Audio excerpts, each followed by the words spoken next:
Yeah, all yours.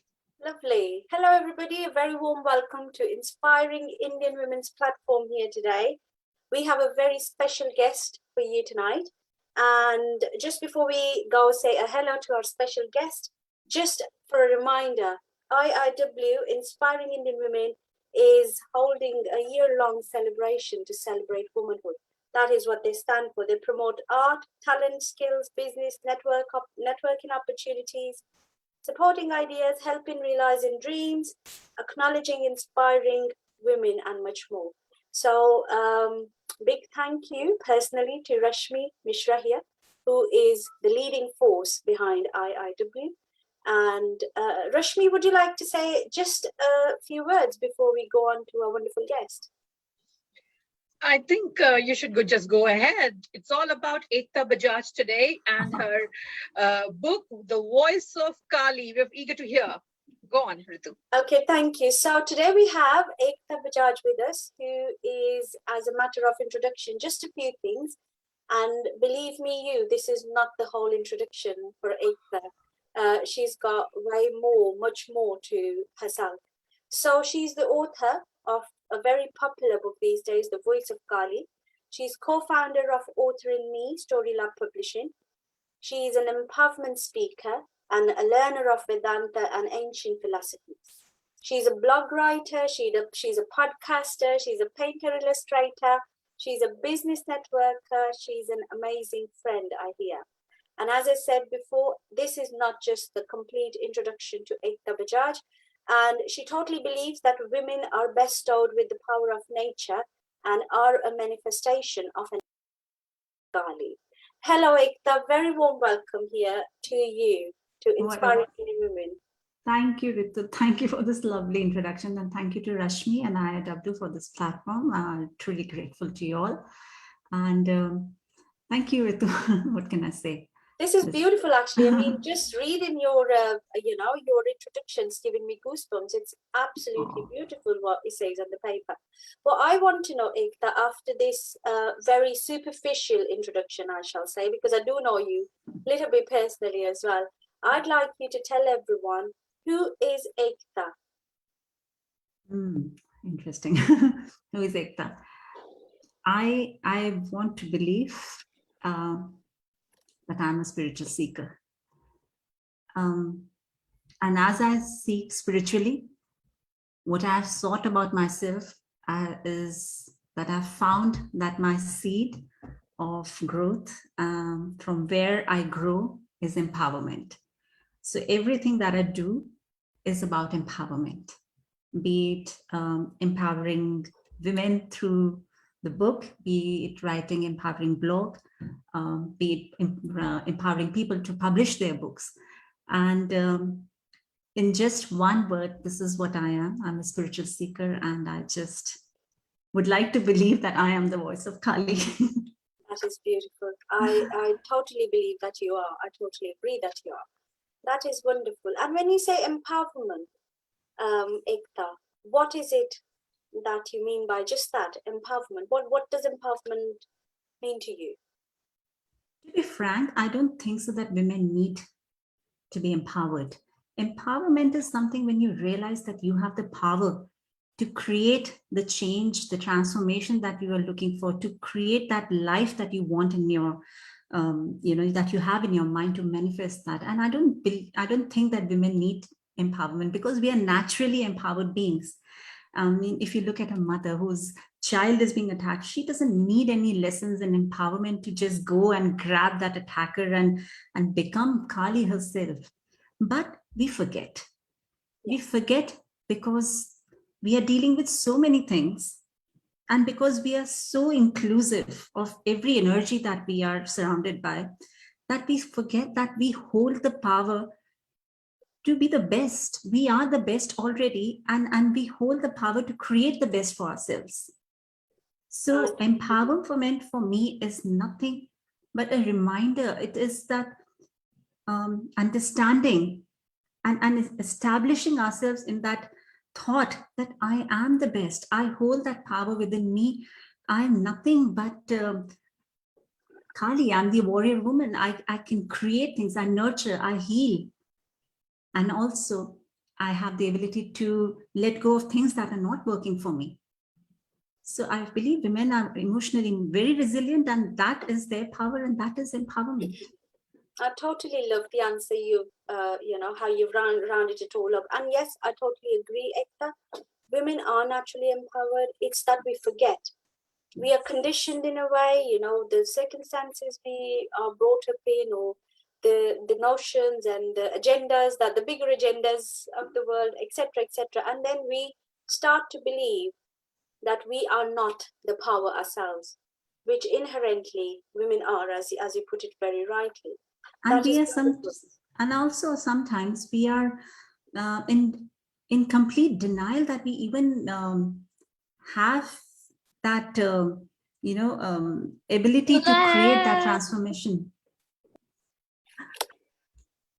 And we are even in denial that we deserve that transformation, that we deserve to be Absolutely. better beings than what we are. So just knowing that for me is empowerment. Even the thought, that initial thought, is for me empowerment. Wonderful, wonderful. And I'm holding your book right now here. This is the book. Thank you. The Voice of Kali. I mean, look at the radiant color. If you just, it's very attractive how you put everything together, and the illustrations in there as well, and the pictures you put in there as well. So before I go on to the book, I want to understand Kali, Ekta. Yes. Tell us about the Kali. How do you see Kali? So to be frank, initially, my initial journey with Kali started with a lot of denial, because I'm a very intuitive person. I'm a very spiritual person. I do sense energies around me, and I could sense this energy of Kali being with me ever since I was growing up. I have this ability to just see dreams, see things, sense energies. And somewhere in my intuition, the word kept coming, Kali, Kali, Kali. Now, I saw her form and I thought, this can't be my God. She can't be that fierce. I'm not an aggressive person. I don't connect to her. And I was in denial of her for a very long time, until I went through a very dark period in my life. And I went back to a vision that I had about 15 years back, and I surrendered to that force. I said, okay, what can be worse than this? And I could just see one light, one hope. And that hope was that word, Kali. And I said, I surrender. I surrender today. And when I did that, I embraced her energy. And today, what I can tell women is that Kali is nothing, but she is that hope, that energy of hope that you see in your darkest time. Women are very, very intuitive beings. And in our darkest times in our life, we have that ability to find hope. But sometimes we are in denial, like I was. But Kali is that force, that ray of life that you see in your darkest time. And once you hold on to that force, once you let it embrace you and let it guide you, she then embraces all of your life with so much love and gives you the ability to take the broken pieces of your life and create something new. So Kali for me is the highest empowered mindset, which gives us the ability to create a new life coming out of the darkest phase of our life, to create a new life which is completely different to what we are today, and create a complete transformation.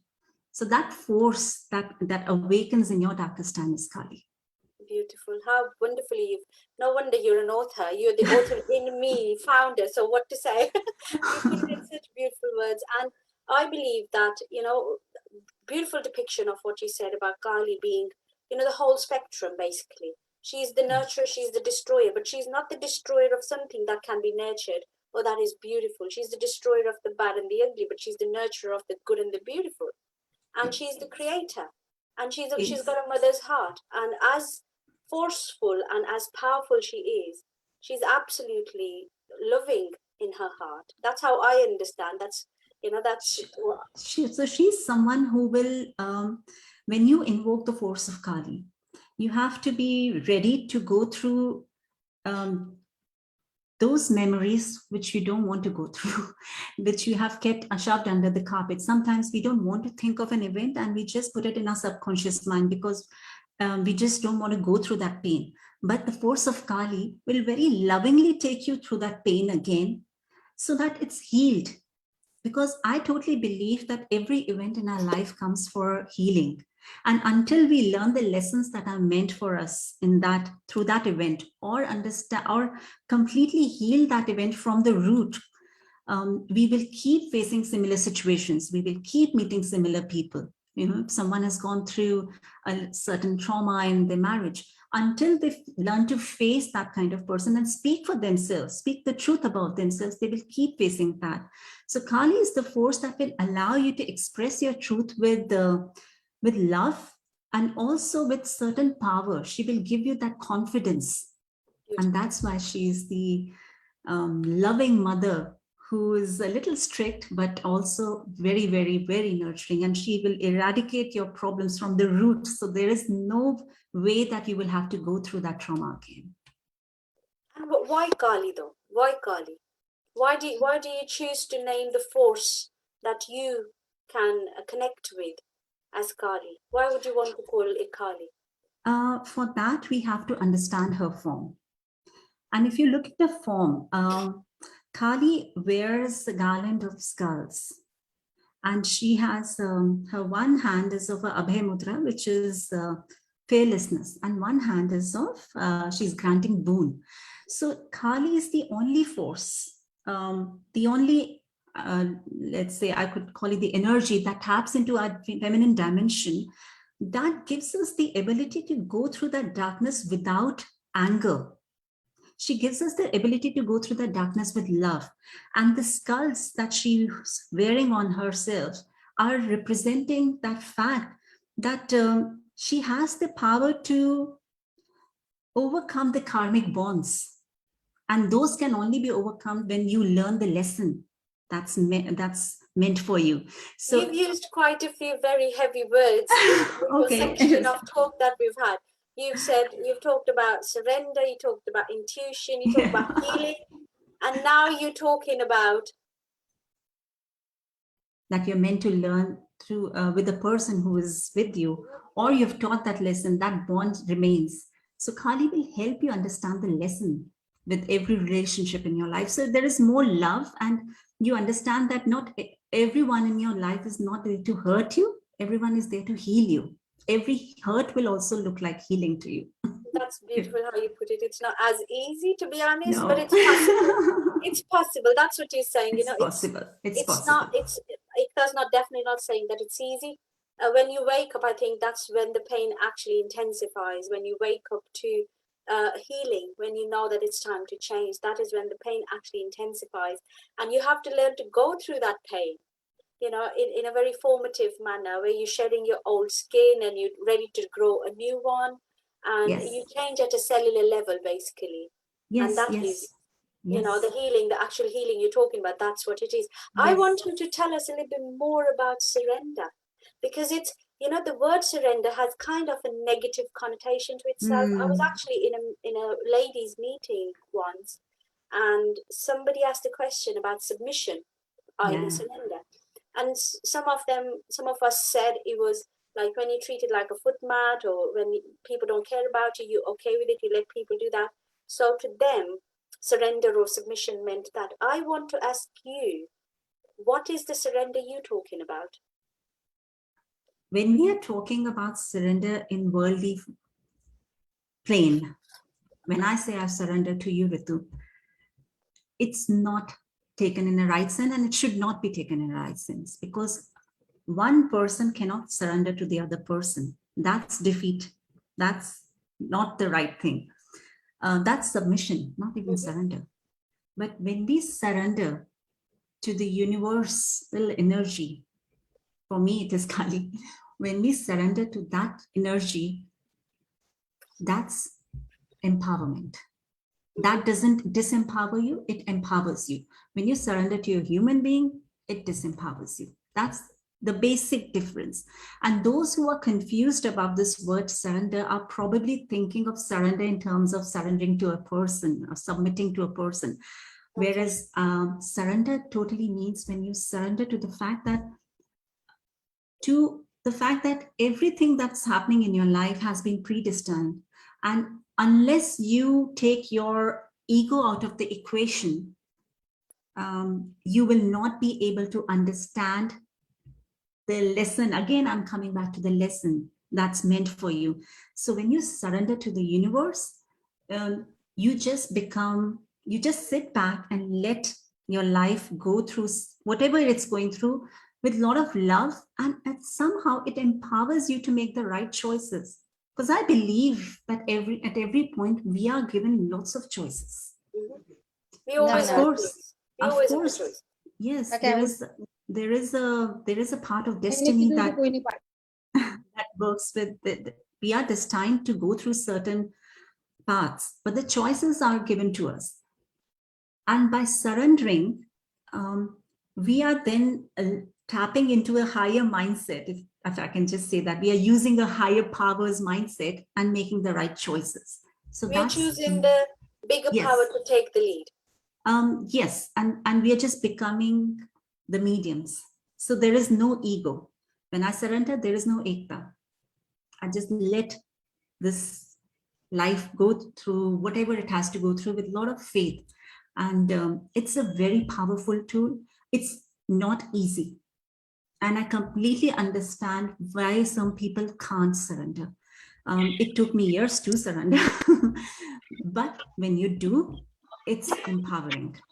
Most of the times, I think how, the society we're from and how we grow, we are conditioned to believe certain things. And because as people, as human beings, we can be easily conditioned, especially from a younger age. Yes. And when that happens, ego becomes louder because you become your physical form, you become somebody's daughter, you become somebody's wife. So we are taught to surrender to people. We are taught to submit to relationship. We are never taught to surrender to something beyond them. We are just told that this is your, these are your in-laws. You got to do this, this, this. If this is your husband, you got to do this, this, this.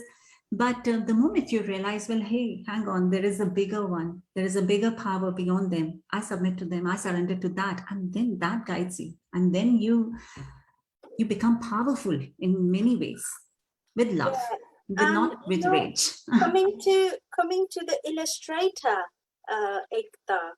I mean, look at I'm not sure how many of you have seen the book itself. Oh. And these are some of the illustrations that Ekta has used in her book. Ekta, you want to tell us about these beautiful pictures, about these illustrations, please? Yeah, I'm not an artist. I didn't think I was an artist at all. I mean, I like to paint. Thank you. But when you, again, it comes to the point. This is my favorite. Sorry, this is my favorite. That's my Kali. That's my interpretation of Kali, how I see her. That's my favorite. And it was done under 5 minutes, under 5 minutes. Okay. But when you invoke your inner warrior, or when you invoke your empowered mindset, what it does, it opens you to a completely new dimension of creativity. You're able to see solutions that you were not able to see before. There are new doors open to you. And trust me, when I was painting these images, I was just connected to something higher than me, because I didn't have the ability to create that. And I didn't even know what I was creating. And it was all done under 5 minutes. Everything was perfectly matching the text that it was written with. So you're telling me you painted this in less than 5 minutes? Yes.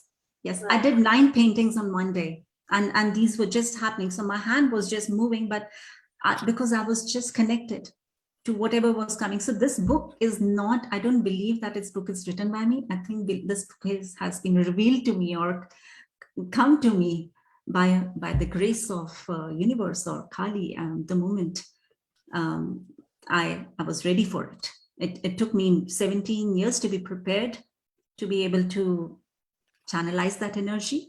But once I was, it came. That's beautiful. That's adorable. Oh my days.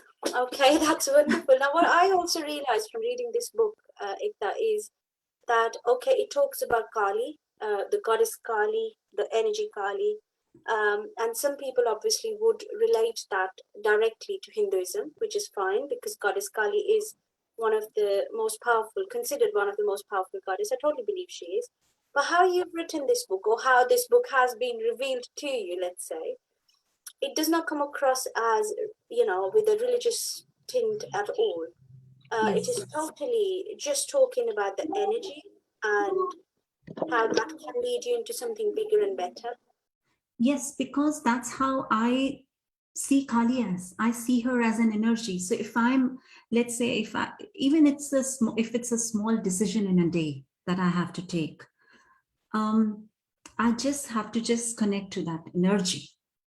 I don't see it as a religious guidance. I see her as an energetic guidance in my life, and I'm always surrounded with it. So I don't do any rituals or any special prayers or anything, though I think I totally believe mantra has a lot of prayers. There is a lot of power in the mantras and the vibrations, and which is why I went to learn Sanskrit also, because to get deeper. And I'm doing Vedanta, I'm learning Vedanta. And the more I learn about Vedas and the more I learn about mantras, I understand Kali more. Yeah. But even if you don't do that, you will understand this energy only even if you just connect to her energetically. That energy, and that can be done by becoming, so there are three things that you got to follow. You've got to be fearless. You've got to speak the truth. And you've got to approach every situation in life with love.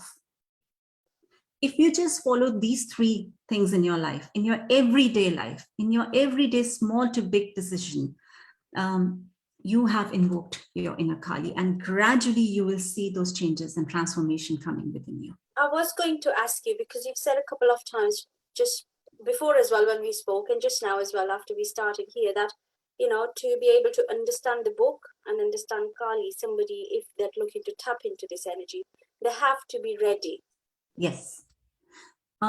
So when I say they have to be ready, is the fact that they have to be ready to accept that, yes, I need something to change. Something is not right in my life. How many times we are in a bad relationship and we just keep on covering it up and say, well, that's fine. It's his habit. It's okay. That's what women It's do. not That's that fine. bad. It's It's okay. not that bad. You know, I really don't care. If at least he's doing this for me. Yeah. But the day, so you got to every day get into the practice of speaking the truth first to yourself. Is it really not bad? Are you really happy? And I'm not saying break away the relationship. I'm saying elevate it to a level of love and respect. And for that, you got to first speak the truth to yourself, then respect yourself, understand the root cause of the pain, and go through that transformation. So understanding that there is a need for transformation is very important. And that's the first step in the preparation of understanding the energy of Kali. And if you have understood that, yes, something needs to change in my life, something is not right, then you are prepared for this book. Beautiful. Because once you start reading it, once you start invoking this energy in your life, it will come with a force. Beautiful. Beautifully said again. And how I normally say, you know, to anybody who's in talks about empowerment, I'd say I'd like to say I came up with this rule of 3 A's, but I'm sure that the age of the world would not accept that. You know, there's nothing new under the sun, as they say. So I came up with the rule of 3 A's, Ekta, and that's exactly what you're saying in different words, though, that you've got to become aware. First A is that of awareness. Second A is that of acceptance, because many people are aware that something's wrong, but they're not ready to accept that. They're in denial. And the third A is that of action. Nothing changes unless you change nothing, right? So if you just sit there being aware and being accepting of the truth, but you're not ready to get up and take responsibility of changing it, that's no good idea. Beautifully said, Ritu. And of course you have invoked your inner Kali. So in this book, I kind of wrote 10 steps. So it's if you have the book with you, you will see that there are 10 steps which lead to complete inner transformation. And every step that has been written, I have experienced it firsthand. It's not something that I've just written because the words came to me because I'm a writer. It came through experience. And those are the steps that, as you mentioned, They So are very much I'd like there. to share the steps then, if that's okay. The first Sure. one is knowledge, which is preparation, right? Correct. And then the second one is truth, acceptance, awakening, which is realization, wisdom, which is nurture, love, which is healing, patience, i.e., reflecting, grace is receiving, surrender. So that's a big one for you, isn't it? Surrender, knowing, Yes. oneness, merging, that's submission, and becoming one. And then the Kali moment happens. That's beautifully said. And empowerment happens. That's wonderful. Okay, tell me about the blog that you have started, Ekta, and what's the idea behind this blog? So I've started this blog where I write, that's the kalimoment.com. And I realized that there are so many powerful women around me with such empowering stories, such as you as well, who have gone through, knowingly or unknowingly, they have gone through some inner transformation. They have faced their fears with such strength and such knowledge and such wisdom that they have been able to create a new life out of whatever dark circumstances they were in. So the Kali moment for me is that moment when you realize that there is, when you take the action, like you said, when you don't just realize, you take the action, the first step towards the transformation. So this blog for me is a place where I share, of course, I share my thoughts. I have shared my transformational podcast is there. And I also like to share stories of women who have gone through these some adversity in their life and come out much stronger. And for me, those are Kali moment stories. And they have come out of very complex situations in a very simple way. So I've tried to I'm trying to tell women that, there is hope. Yes, there is hope. Definitely. And read these stories. Definitely. There are women who have gone through these, read these stories, hear the podcast, hear the video podcast. There are many of them there. Read something, but don't sit back thinking this is your life. You've got to just live it. Life is beautiful.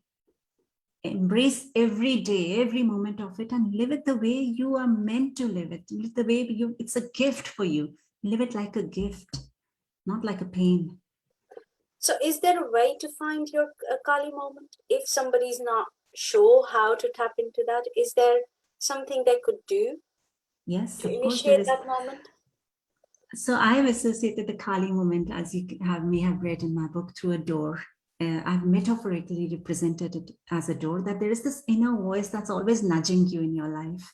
When something's not right, that voice tells you, this was not right. When someone's been disrespectful to you, you may ignore it many times, but somewhere within you, you will hear, that was not right. You've got to say. But gradually that voice gets bigger and bigger. And I metaphorically represented it towards the word that there is a knock that comes on a door.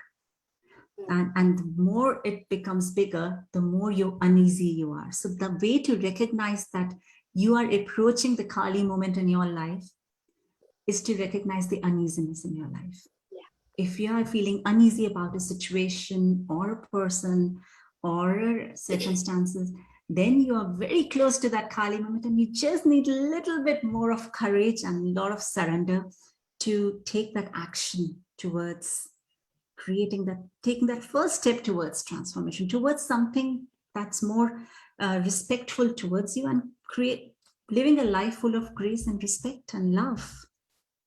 As they say, pain is a gift, and the best way out of a problem is through it. That's also said.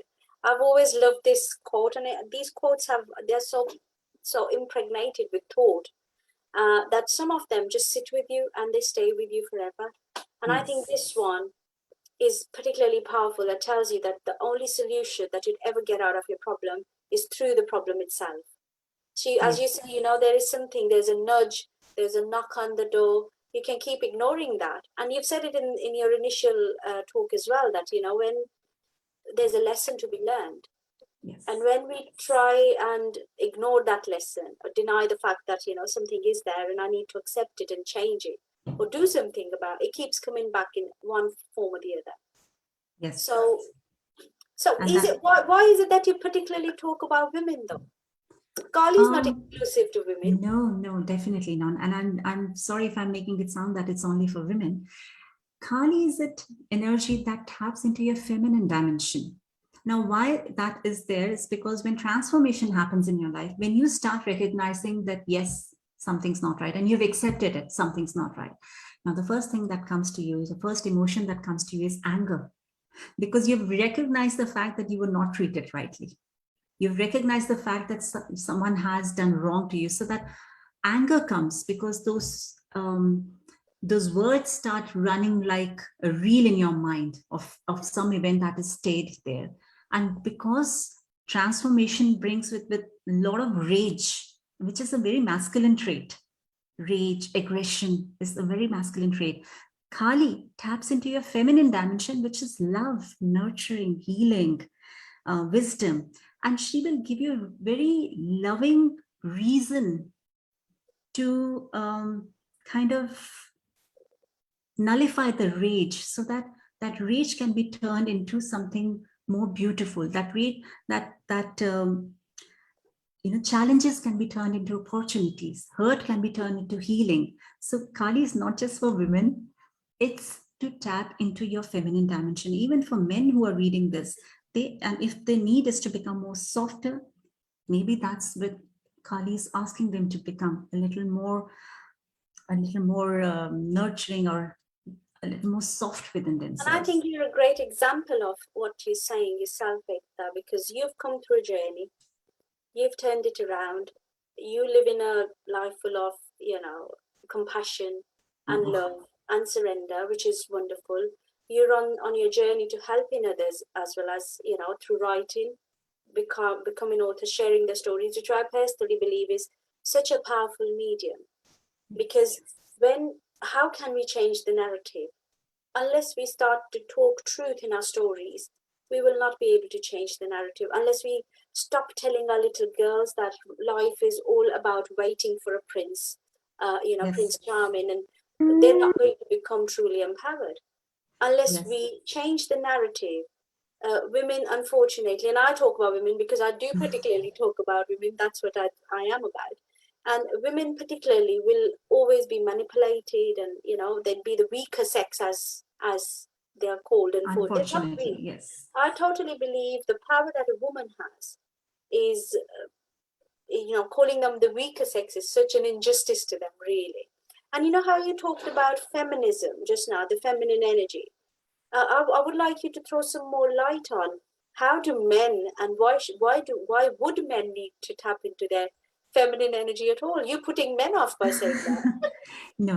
Why I'm saying is because energy within us is not just, we don't just carry a masculine and feminine dimension within us. We carry that in both of them within us. And if we have more of masculine within us, then we will keep on creating without any knowing of why, without giving a higher reason to that creation. For example, if I have more of masculine within me, I will keep on expanding my business without giving it a very deeper meaning of empowering children, empowering people. And if I have too much of feminine dimension within me, too much of nurturing within me, I will not think of it as a business, and I will do more of a social work. So the ideal way of, or truly saying true empowerment is when we have balanced the masculine and feminine dimension within us. Okay. So you're saying that men have feminine energy, but women do have masculine energy as well. I'm saying that we have both energies, and we have to learn to balance them both, and probably understand them both. And because men are unaware of this feminine dimension within them, not all of them, some of them are very good listeners, some of them may have a very nurturing nature within themselves, and you can clearly see that they are a more balanced being. They are not very aggressive. So it's not about who is this in book for. It's about balancing that feminine and masculine dimension within yourself, and whatever needs to be healed will be healed when you read it. Whatever needs to be elevated or, you know, reduced or expanded will be done. As whatever needs to be done will be done through the universe. Beautiful. So we have a question here, and the question is that, is this a book compilation of stories? And while you're answering that, Ekta, can you very kindly also tell us, what is it a compilation of? And how did you feel? Because I know I've heard it somewhere, you talk somewhere, and I know how it came to you. I'd love for you to share it with everybody, how it happened. This book is not compilation of stories. So this book is compilation of strong messages that I believe that I've received in a meditative state while tapping to the energy of Kali. And like I said, that when I surrendered to Kali, the things started happening to me. I'm a very spiritual person, and I started receiving these words with a lot of force. There was a lot of tap on my third eye, and I didn't know many of the concepts that I was writing. So I would just, the tap and the force would come with such intensity that even if when I was driving, I would have to park my car and just scribble the words as they came. And if I did not do that, there was a lot of headache, and you know, I would feel very, sometimes I will even throw up. The force came with such intensity, but that's because I was ready to receive it. I was ready to receive that, and the words that when I started writing them 5 years back. At that point, they didn't make much sense to me, but I was just told that that's the sense I got, that I have to write them somewhere. And I saw the name, the voice of Kali in my dream, and I was like, what's this supposed to be? I don't understand it. But because I was in a state of complete surrender, and I trusted that wherever the universe is leading me, or wherever these words are going to be used, it will be shown to me at the right time. So for 5 years, these words just kept coming to me with such force, that in poetic form, in form of short messages for women, very, very strong messages, especially directed for women. So that's what I have written. These are very short messages, that something complete, that you can just wake up in the morning and think that, well, what's the message for me today? And just read one page, and that could be your message for that time. There are no stories. There is only one story that I've written, which is in the end, and that's my own personal, very personal, very candid confession of my Kali moment, in which it was a vision, very strong vision that I had of Kali. So for 5 years, I wrote those words, and it's only this year when I was just given that insight that it's time to now start compiling it together. And at that time, I didn't even have any paintings. So suddenly one morning I woke up and I was just getting this insight to paint. And I completely did all of them in one day. So it's a very, for me, this book is a meditation. It's not it's not meant to be in a competition or in a race, or it's not just any book. It's my meditation. It's my giving to my guru, my Swami Vivekananda. That's beautiful, and I love the idea that you've just mentioned, that it's not to be a part of any competition. No. And what is competition? And at the end of the day, why is it that we feel the need to compete at all? As you said earlier, submission and service, and finding that balance. And this world is so huge, the universe is so huge, and understanding it all is beyond a human mind. I personally believe that it's not possible for a human mind to contain the whole wisdom or understanding of the whole scheme of things in our brains or minds even. We are too small for that. So people who compete and bring everything down to competition, I think they need to slow down a tiny bit and see it just as a journey.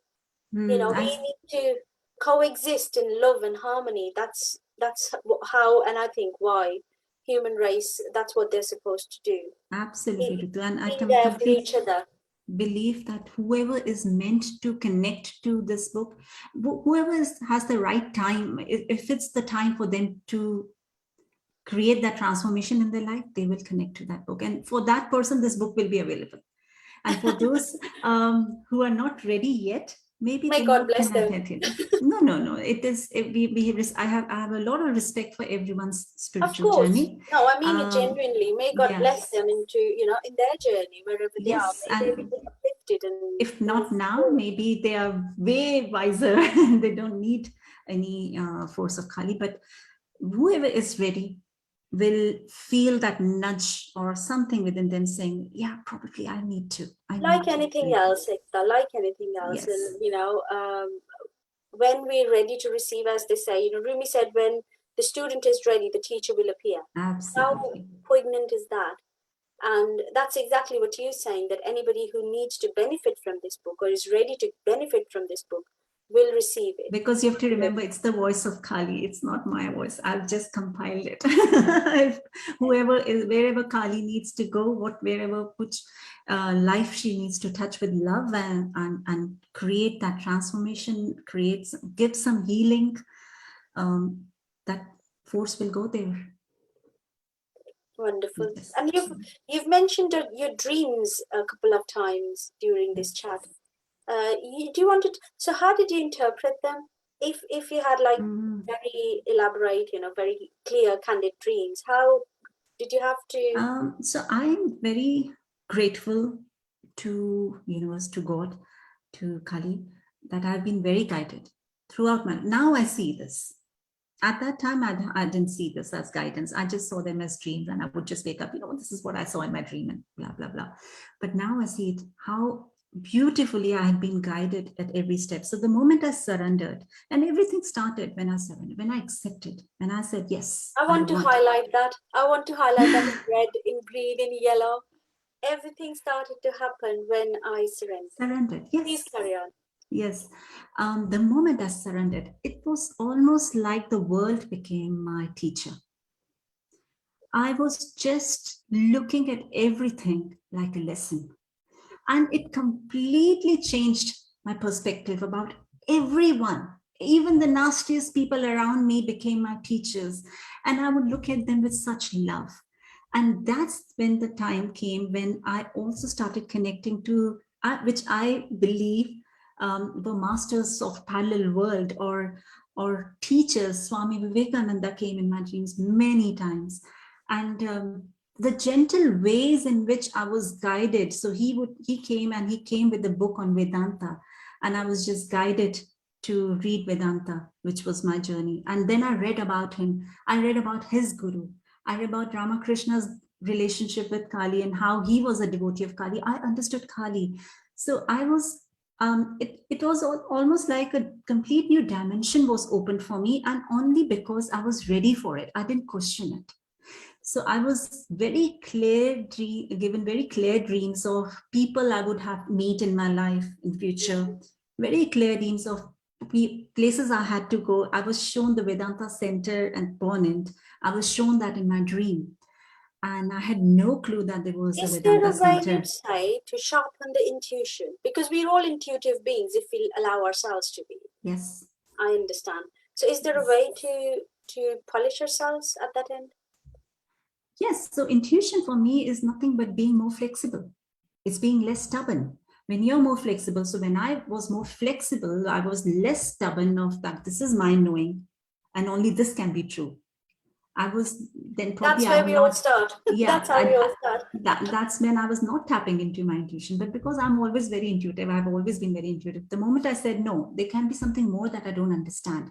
I can be more flexible. It just opens your perspective, and you're able to then, with surrender, intuition becomes easier. Okay. Beautiful. I have just opened the book, and it's come to a little poetry piece that I've loved reading. So with your permission, if you permit, Of course. can I go ahead and share it with everybody else, please? Please do. So it's called Grace. It's on page 79, and it says, Kali whispers in my ear, I'm not around, I'm within here. Fiercely she dances to the rhythms that heal. Kali, let me join the ecstatic zeal. Hold nothing that slows your step, she says. My tribe is not for faint-hearted displays. Liberate your demons to join my pace. Kali, oh, what a glorious face. Oh, that's beautiful. That is so beautiful. That is beautiful, Ekta. Thank you so much for sharing this gift with the world outside. It's truly adorable. And I read the book because I was so intrigued by the name, The Voice of Kali, and it spoke to me in volumes, like even before I knew what the book was about, because it's something to do with Kali. So I grabbed a copy, and believe me, I read it from the start to the end in one sitting, and I loved it. It's beautiful. Thank you, So I Ritu. want to say thank you for bringing this beautiful gift to the world, sharing it Thank you with so much. everyone, and not just keeping it to yourself, because you could have easily done that as well, but sharing it out. And that is the beauty of books, that the messages become immortal, and they'll always be there even when you're gone. The voice of Yes. Kali will be living in this world, and it will be guiding those who need to be guided through this. So thank you so much for that. And your work in itself is also around authors and publication and publishing books and stories. Do you want to tell us a little bit more about this before we finish off, please? Yes, of course. So, author in me is a very beautiful dream that has been manifested, which I started with my business partner and my very good friend Monica. We both started this 4 years back with an intention to empower children. Only because I've seen that, we spend so much time in empowering ourselves, but only if we had learned to empower and find a unique voice when we were young. How much less time would we have to spend now to understand who we really are? Yeah.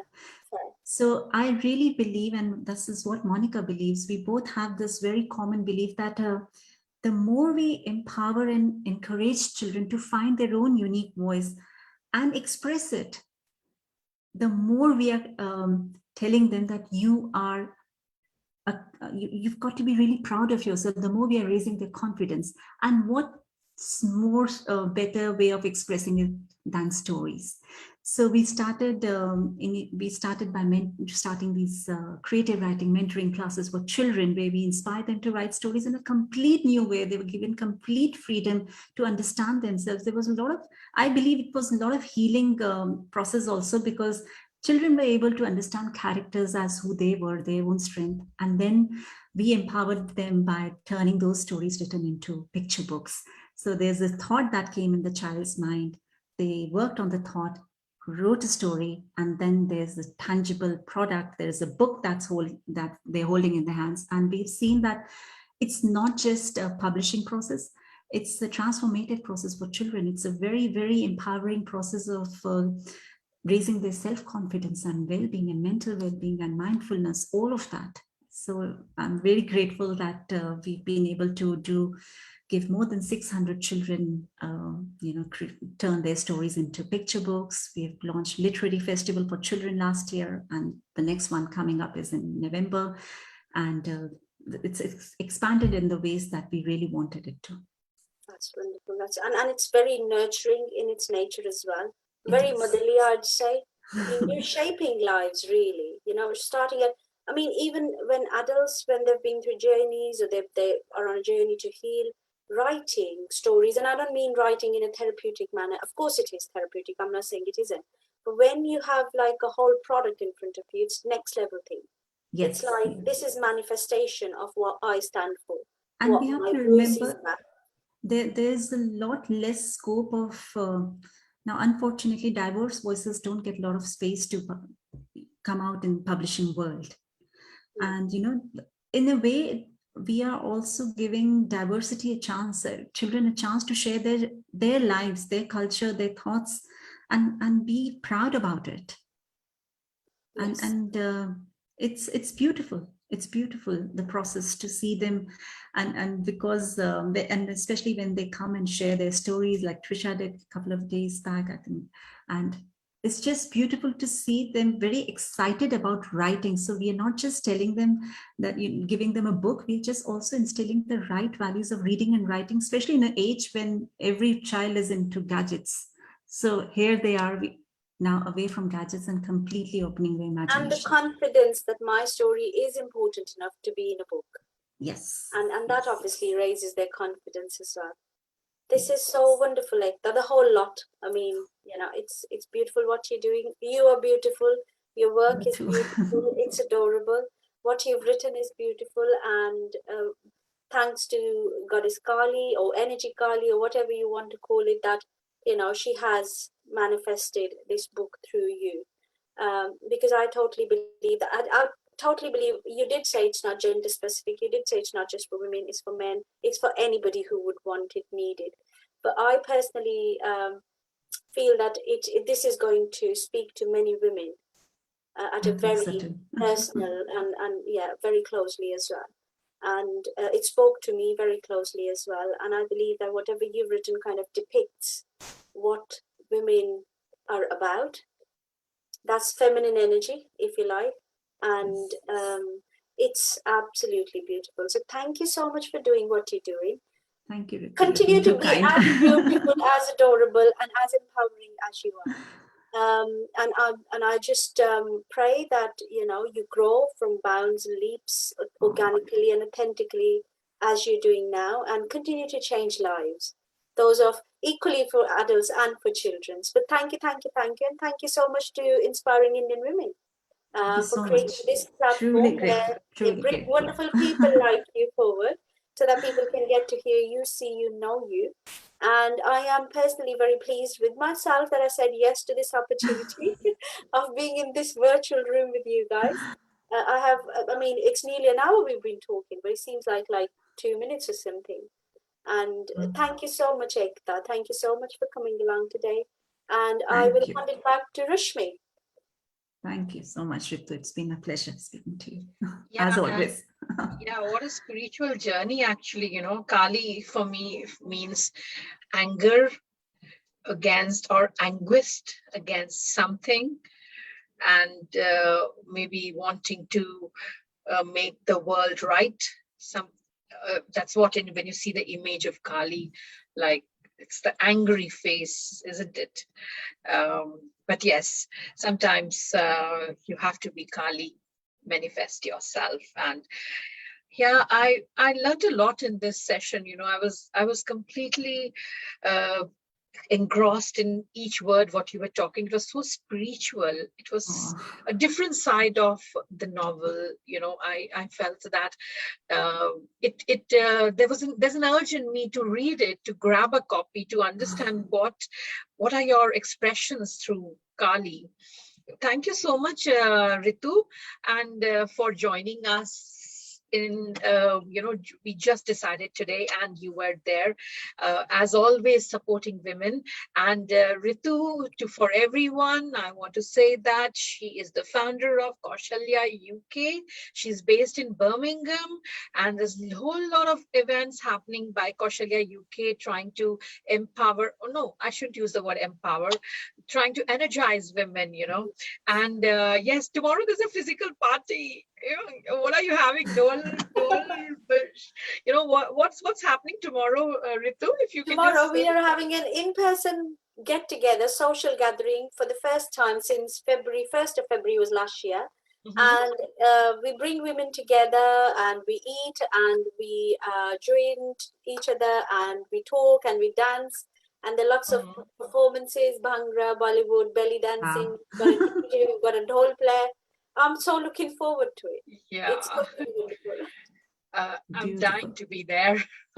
So very soon we'll all be together doing another kind of Bhangra and dancing, Uh, uh, these are the women with whom, when you connect, you feel so positive, you feel so good about it. These smiling faces, trying to pull each other up and trying to strengthen each other. Thank you so much for being there, both Ekta and Ritu. So tomorrow, very quickly tomorrow, ladies and gentlemen, all those who are watching, remember, Inspiring Indian Women this weekend is going to bring to you loads of powerful women. Like tomorrow, there are these ladies who are into restaurant business. Posto founder Preeta Mukherjee and Namaste Mumbai founder Simangi Palekar. They're going to talk about how restaurant business has been this COVID times, and how they've managed to pull up and, try to establish themselves, their business, and they're doing great. They are here to inspire us to do something, and success always waits at the corner, and it'll just happen. So be there and Shivani will be talking to them. And day after tomorrow, we have Vidushi. Vidushi is a title given to somebody who's done some exams in singing or some classical field. And Vidushi Swati Natikar. She's going to be interviewed by Ashwini Kalsekar, who is a Kathak exponent herself. So lots of things happening. 7 p.m. is tomorrow, and Sunday it is 4 p.m. because we want Indian audience to be also part of it. So it's 4 p.m. on Sunday. So take care, everybody. See you all. Thanks Thank a you. lot. Thank you so much. Lady in red and lady in white, and I can see the white flowers there. It's all so much, pulling each other. It's attraction actually. White and red attracts each other. Take care. Bye, everybody. Bye. Thank you so much again. Bye.